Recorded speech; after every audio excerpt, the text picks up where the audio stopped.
It is my privilege to be your host today. It's really a pleasure to have all you here in Guadalajara, in the state of Jalisco and Mexico.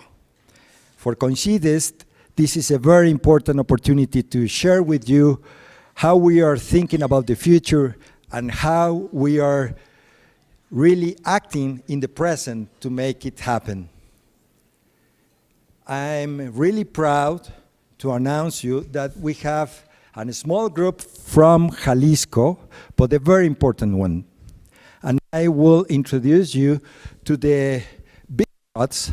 Sorry for the way to name them, but most of them or all of them are really big shots, and all the group that are coming from the United States. Thank you, big shots, for coming to Mexico. We have here Paola Lazo. She is a member of the cabinet of the governor of Jalisco. She is the Minister of Equality. The name of the ministry is very, very long, as the way that COINCyDES is. But well, she is a friend of us, and she is really, really a very talented lady. Is a doctor and is PhD in many fields. And well, we are very proud to have this kind of talent in the cabinet of the state of Jalisco. I want to mention that COINCyDES is not a government agency, it's a private sector movement. It's not even a business chamber or any kind of similar entity. Is a movement of Mexican people that are willing to help and willing to work for the state of Jalisco and for Mexico in order to create a new economical growth, but very important, more equality, a more even development, a better social development in the state of Jalisco and Mexico. That's why we are here, and that's why a lot of people are working every day in that target. We also have the Secretary of Education, Juan Carlos Flores. Thank you, Juan Carlos, for being with us. He's also one of our champions, and you will hear Juan Carlos a little bit later. And also we have Alfonso Pompa, the Secretary, Minister of Innovation, Science and Technology. Alfonso Pompa is also coming from the private sector, but doing a great, great job in the cabinet of the Gobernador Alfaro, as well as Juan Carlos Flores. We also have members of the community. We are so proud to have the Dean of Universidad Panamericana, Antonio Esquivias, that it's a very recognized, a very well-known private university in Mexico, and Antonio Esquivias is the Dean of Guadalajara's campus. We also have Gustavo Padilla. Gustavo Padilla is the Dean of CUSEA, that is one of the schools of Universidad de Guadalajara. As you know, Universidad de Guadalajara is the second largest public university in Mexico, just a little bit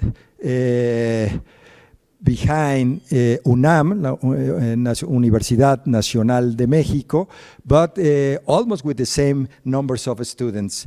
Universidad de Guadalajara is one of the best universities, public universities in Mexico, and we are very proud of it. We also have Sergio Graf. Sergio Graf is a former minister of ecology. Well, you have also a long name in your ministry, but he is a very well recognized specialist in this kind of all these kind of environment and environmental issues in not only in the state of Jalisco, but you are a very important expert nationwide in these fields. Thank you for coming. We also have Raúl Flores. Raúl Flores, he is the president of Coparmex. Coparmex is a very important syndicate of entrepreneurs and business men and business women that are in charge of public policies, many other things related with the private sector. He is in charge of the Coparmex Jalisco. Thank you for coming, Raúl. And we have Fernando García de Llano. He is the president of the American Chamber here in Guadalajara. And well, as you know very well, American Chamber is one of our most important business council that are trying to link a better relationship between United States and Mexico. Thank you for coming, Fernando. And we also have a lot of people from COINCyDES. I do not want to take so much time introducing all the names to you. I prefer to give the floor to my friend Liliana Ferrer in order to know who is in our tables, because we are really, really proud to have all you here today. I also want to thank you, Liliana. This meeting was not possible without your help. With your help, we really make a lot of things, and we hope tomorrow as well. Liliana is really, really a champion in this in Mexico. I want to share with you that COINCyDES has been working with the consulate of Salt Lake City, for instance, in Idaho. Been working as well with San Diego Mexican consulate. We have very, very good experiences working with Secretaria de Relaciones Exteriores, the minister that is in charge of foreign affairs in Mexico, and we are really, really proud to have you here, Liliana. Thank you very much. And obviously, Liliana will introduce all the big shots coming from the States. Thank you very much.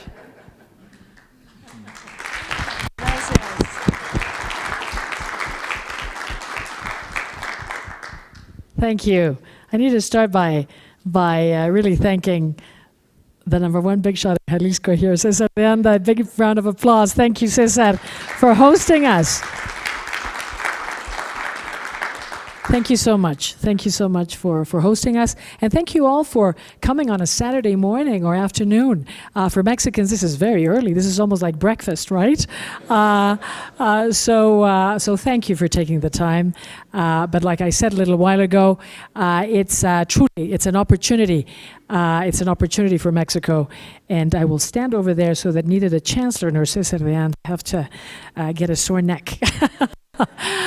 I'm Liliana Ferrer. I'm the Consul General of Mexico in Sacramento, and it truly is my biggest honor and privilege to be helping Global Affairs, Jonna Regulska, and her wonderful team, Michael Lazara and Esther, in putting this together for UC Davis.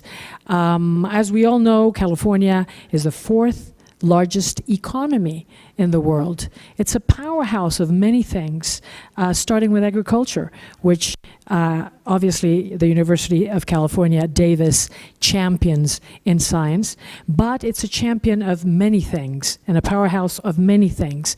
And today we have a wonderful delegation that we brought together for you that has representatives and experts, not only of the agricultural sector, of the transportation sector, experts in electromobility, of the health sector. And let me very quickly just give you an idea of the people that are here. But before I do that, also very quickly let you know that this delegation has been very busy for the last couple of days. We hosted together with the University of California system a 2-day conference on challenges and opportunities, the Mexico-California Agenda 2030, where over 150 experts on the Mexico-California relationship and the most strategic sectors came together, including Professor Giltal that spoke about electromobility, and he's one of the first rock stars that I'm going to introduce to you. UC Davis has probably the most important transportation and electromobility experts in the nation, and he contributed in a very important way. He was also a member of the Mexican delegation to the COP, the last COP meeting in Egypt, and has some very valuable contributions to what Mexico will be looking towards in electromobility, as we were speaking to you a little while ago. We also have at this table Jonna Mazet, probably the most renowned epidemiologist in the United States. Well, maybe Dr. Fauci also. We'll let him come into the group. Maybe Dr. Fauci. But really, we are very honored and privileged that Jonna Mazet is joining us, and we are so lucky that she is currently at the University of California, Davis as well. We have at that table over there 2 experts that are in charge of crucial issues. Number 1, Dr. Hermias, who represents the International Affairs programs of the School of Agriculture. And he will be speaking to you today. But we have a water expert, Sam Sandoval, that also happens to be Mexican. And water, such an incredibly strategic subject in the bilateral relationship, that we are very lucky to have him as well, and such an incredibly important subject in agriculture as well. At this table we have Sergio Aguilar Gagiola. He's a medical expert for vulnerable communities, particularly working very closely with all consulates, but working directly with the Mexican co-nationals in agricultural camps and fields, and an expert in mental health particularly. We are very lucky to have him because he's also the director of the Center for Reducing Health Disparities, and a great ally of Mexico and of the consulate from Sinaloa. Himself and a professor at the University of California, Davis. And over here we also have Professor Fowler. He's an engineer and also an expert in many fields regarding chemical engineering. So thank you so much for joining us as well, Dr. Fowler. Finally, we have Dr. Manuel Calderón de la Barca, physicist. And he is one of the top experts, if not the expert, in the smallest, you will be able to explain it better than I, quarks, right? And also very famous because of a wonderful movie that he put together, works with European experts as well, and we're so privileged to have Manuel Calderón de la Barca. But I do want to highlight, and also I want to cut it short because we're here to listen to you, and not to Cesar or to me. But the agenda that we've put together for Dr. May, who's leading this wonderful delegation, is a very strategic agenda that intends to help in finding solutions, right, to the problems of the future. And we think that those solutions can be best found if we create a holistic and an integral agenda, bringing together not only academics and the private sector, which we believe, policymakers, that is the best formula to bring about long-term solutions and institutionalized solutions, right? But make sure that we have you at the table and that we also have a seat at the table, government. Bringing those three, I think, government, private sector, and academia is just a wonderful way of starting conversations and planting the seeds in here one. But I cannot leave out two very, very important representatives of the business sector. Dennis Donahue from Western Growers Association. Thank you so much for joining this delegation. He's an expert in ag tech and very closely works with the California Secretary of Agriculture in advising. And also Courtney Catalano, who represents only the largest berry producer in the world, and that has some very important production facilities here in Mexico, as close as Ajijic and in Jalisco especially. So thank you so much, Courtney, for joining us. And last but not least, the empowerment, right? The empowerment we had up until yesterday because of medical and family emergencies. They were not able to join us in Guadalajara, but we had up until yesterday as part of this delegation, I have to recognize a very important representation of the cabinet of Governor Gavin Newsom of California. We had Jonna Garcia, Cali PA Secretary, Andrew McAllister, Energy Commissioner, Deanne Randolph, Chair of CARB, and Lourdes Castro, the Secretary of Housing, Business, and Consumer Services. And Erika, we have her representative. So thank you, Erika, for representing the California government. We have also Mayra, who's a councilwoman from Woodland, and we also have representatives from the State Senate of California. So thank you for joining us. Finally, last but not least, who makes things happen? Those that are the activists, right? And Pablo Reguerin, who did not join Guadalajara because he had business commitments, but Caroline Cabillas is a true champion in getting things going when it comes to bringing us all together. So thank you very much for welcoming us on a Saturday. Thank you, Cesar, for allowing us to have lunch with this very important group of Jalisco government, academic, and business representatives, and it is truly an honor and a privilege to be with you here today. Thank you so much.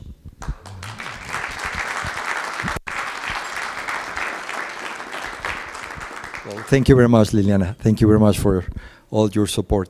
Well, the idea is to hear our speakers today. I think all of them have very interesting things to share with you. I also want to remark, when we made the kickoff of COINCyDES a little bit more than 4 years, one of the important initiatives that we put on the table was JACA agreement, is Jalisco, California. JACA, Jalisco, California. Guadalajara is very well connected with Southern California. The Tijuana airport, that it's a binational airport, that it's growing and growing in passengers every year. Now with the CBX, with the cross-border express, that it's an excellent idea that was dreamed 20 years ago, and now it's a reality, and it's moving a lot of passengers from Mexico, from many cities all over Mexico, through Tijuana to the south of San Diego. Then, because of that, how many flights do you think that we have every day in an average from Tijuana Airport to Guadalajara? Who guesses first? 4? Who is betting more? 10. Who is betting more? More? Almost 20. Almost 20 every day. Almost 20 every day. And in high season, I think 23 was the highest number of flights every day back and forth, Tijuana, Guadalajara. Just put 20 something flights times 150 passengers. That's the mobility that we have with California, because it's not Tijuana, it's California. It's Southern California. If you visit CBX, you will see the size of the parking lot of CBX, and it's as other airport in the United States. Then we are very proud of it because Guadalajara is very close to California, and we have to link our states socially in the sides of education, economical affairs, and many other things. We work together. Jalisco and California are very close. We have a lot of people originally from Jalisco that living in California, working in California, and sending a lot of money to Mexico. Thanks God. Well, now it's time for Juan Carlos Flores. Please, Alfonso, come on, please. Juan Carlos Flores, in the name of the three ministers that are representing the cabinet of Governor Alfaro, will make very important remarks about education. Juan Carlos. Well, good evening to everyone. I'm very glad to be here. Well, I just want to speak a little bit about our school system, of our educational system. We have a very big system because we have almost 2.2 million students. 1.6 million are studying basic education from K to 12. And no, almost 1.8 from K to 12. And well, we just 4 years ago, the governor of Jalisco, Enrique Alfaro, asked us to have a project, a long-term project. So we imagine, you were talking about the future, so we love this meeting because of that. So we were thinking to the 2040. It seems very far. We are 4 years closer. And because we have a project, the name of the project is Recrea. Actually, what we are looking is only three things. Doing better in our system, in our academic system. Also working with our every student. We are very interested to have a very quality citizen, allow me to say it that way. Working in also of the interesting of the person. I mean, not only academics, also the health, thinking about their entire lives, what matters for every person. And also, we're very interested in having our students in the future having international experience, obviously. And well, the thing is that we start with this plan, only working with 7 points. In these points, one of them is, for us is very important, is working with families. They are the main educators, not are the schools, there are the families. So we have 1.2 families. For us, it's very important. We have 52 workshops for them. They are online. We work it in the schools, in the churches, in the every one of the. I know that's a surprise that Cesar has for all of us. Let me make the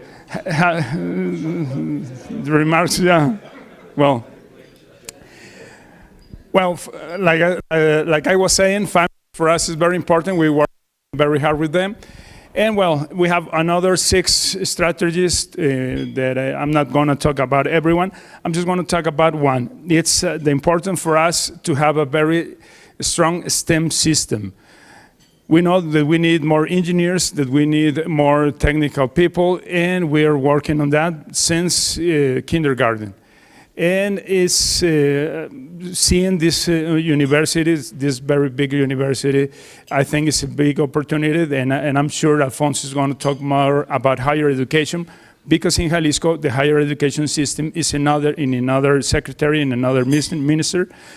But high school is where we are working from K, like I said, to high school. And in high school, we have a challenge for all the high school students in Jalisco. We call it the Recrea STEM Challenge. And for us, it's very important to have very qualified partners. We are convinced that if we hear, you were talking about nuclear physics. So it's very important to learn about our teacher, our high school teacher, but it's very important if a high school student learns from the specialists. It's something great for us. And we start to working in this project, and we have almost 100 specialists, not only from universities, also for the private sector. And they share with us 1 hour of that specialist to make like a master class for our high school students. We have 360,000 students in high school. And the challenge, the first year, almost 6,000 students say yes to this challenge. It's very, very easy. The challenge, just see in your community a problem and then propose a solution, as simple as that. You can use math, you can use engineering, you can use whatever you want. And then we get together with all these kids. The first year we did it in Puerto Vallarta, so they were very excited about that. And then the 20 best projects, we take them to, last year we went to San Jose, California. We went to Silicon Valley. It was a very great experience for our students. This year we're planning to go to Boston, to Harvard and MIT. We promised the next year we're going to go back to California now. Well, we're just trying to give them a very nice experience, so promote science and technology in this way. Very simple way, just a challenge. We would love if they can hear about the experience that you want to share with them in just 1 hour. One of those experiences, some specialists in communication, for example, show them how to make an elevator pitch. And now in Jalisco, you see very interesting results, because when you start to go to talk with deans in the universities, they start to notice this. What we do in high school, in a year and a couple of years, makes sense in the universities. It's very logical. So I would love to send you more information about this project and the other 6 projects. Well, I already said about the families, the important for us to work with families. A couple of times, last year we went 2 times to California, and we talked to our migrants that are over there, and we shared this project, Recrea Familia, no? the formation of families. They loved it, and because it's in Spanish, no? And they suffer when they see their kids. Mexican kids, they feel they are Mexican, they don't even speak Spanish, and they don't know about their culture. And I think it's a very big opportunity. And for us, I was listening to Cesar and thinking about all those thousands and thousands of young people from Mexico in the USA, and when I see the work they are doing, it's very valuable. I used to do. When I was 16 years old, I was in California working for 5 years, and only working. I was even in high school. I did my high school when I came back when I was 20 years old. And I know that feeling that you work very hard, but if you don't have education, it's I was earning about $5 an hour, and you do the same effort, and you maybe can do not only much more money, also do a lot of things good for your community. And also having our high school students going over there. I know we have a very good higher education system, but I think we can do also that. Well, I can, like you imagine, I'm from education, I can speak the entire hour, but I'm not going to do that. I'm just saying I will be able, but not. So, thank you for being here, and I am sure my colleagues are going to be more specific about the things that might be interesting to you in terms of investigation. But I want to share this with you, hoping that you get interested and maybe we can work more about it. Thank you very much.